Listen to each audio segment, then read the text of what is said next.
Hi there, it's Dr. Bernstein, and in this video, which is the second installment of a two-part series that's designed to introduce you to the American Romantic period, I'm going to talk to you about three important concerns of the American Romantics, which also happen to be often very similar to the concerns of the British Romantics who preceded them.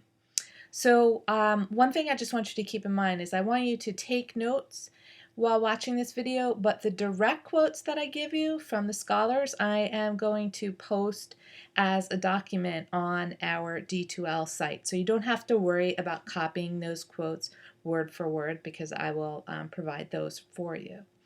So for the first important concern, not necessarily in order, but the first one I'm going to call your attention to is that the Romantics were very sensitive to how the forces of industrialization seem to distance man from nature as well as from his own true nature.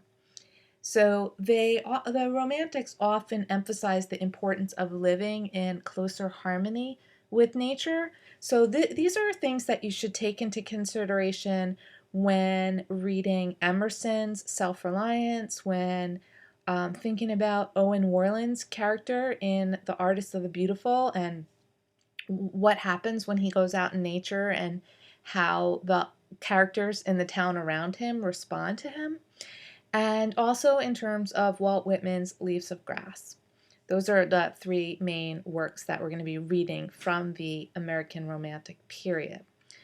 The second area of concern that was important for both British and American Romantics has to do with their interest in liberation, change, and renewal.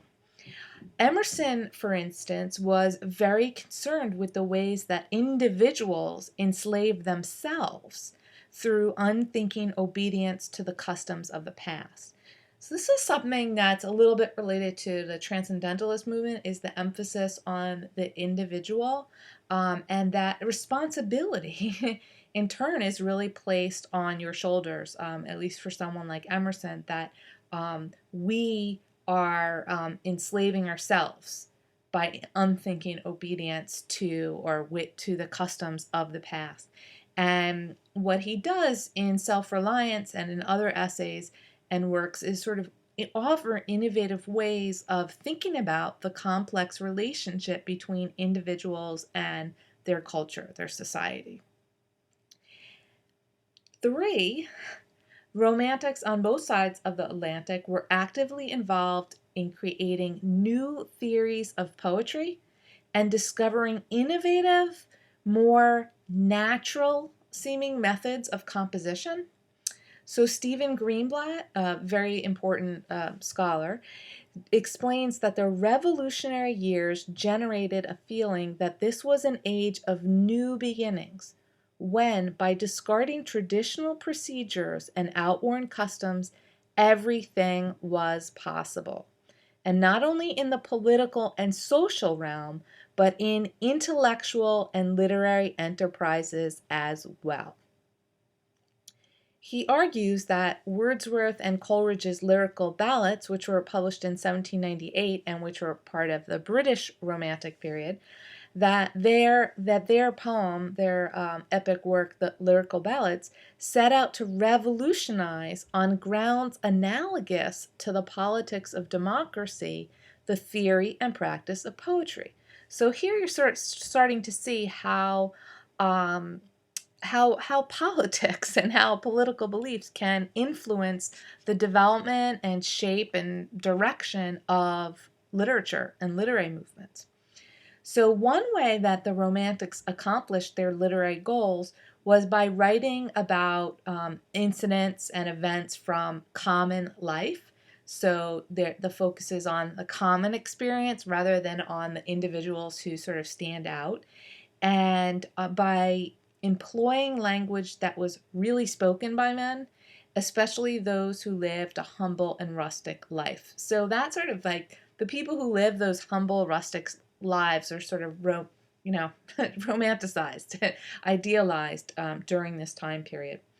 And The poetic revolution also involved breaking away from predecessors, especially predecessors who imposed, and this is another quote, who imposed on poetry artificial conventions that distorted free and natural expression. That is, they rejected the earlier belief that poetry was an art to be practiced by poets who have assimilated classical precedents, are aware of the rules governing the kind of the poem they are writing, and use tested means to achieve foreknown effects upon an audience. So they sort of felt like these old conventions of how you're supposed to write a poem and using certain forms of meter and certain forms, that those were unnatural, and that they were an imposition from without. And what they really wanted to emphasize is that the writing is going to emerge from the inward out, and that every idea that a writer might have is going to have its own unique shape, its own unique form.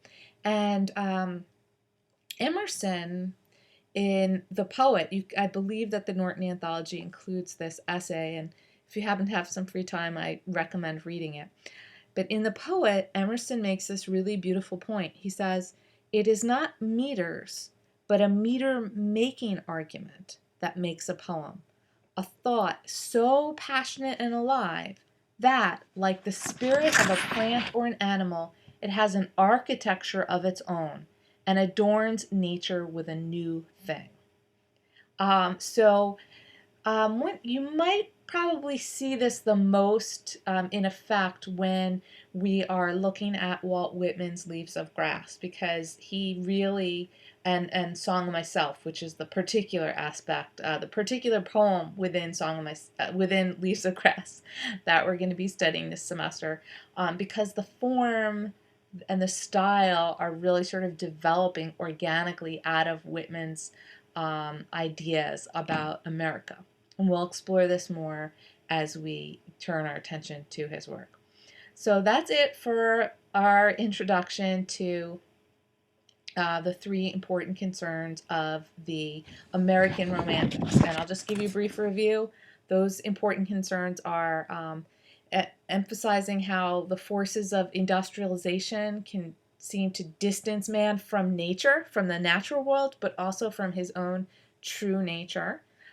Two, this emphasis on liberation, change, and renewal. And three, creating new theories of poetry and discovering more natural forms of composition. If you have any questions about these issues, feel free to get in touch with me. Thanks. Bye.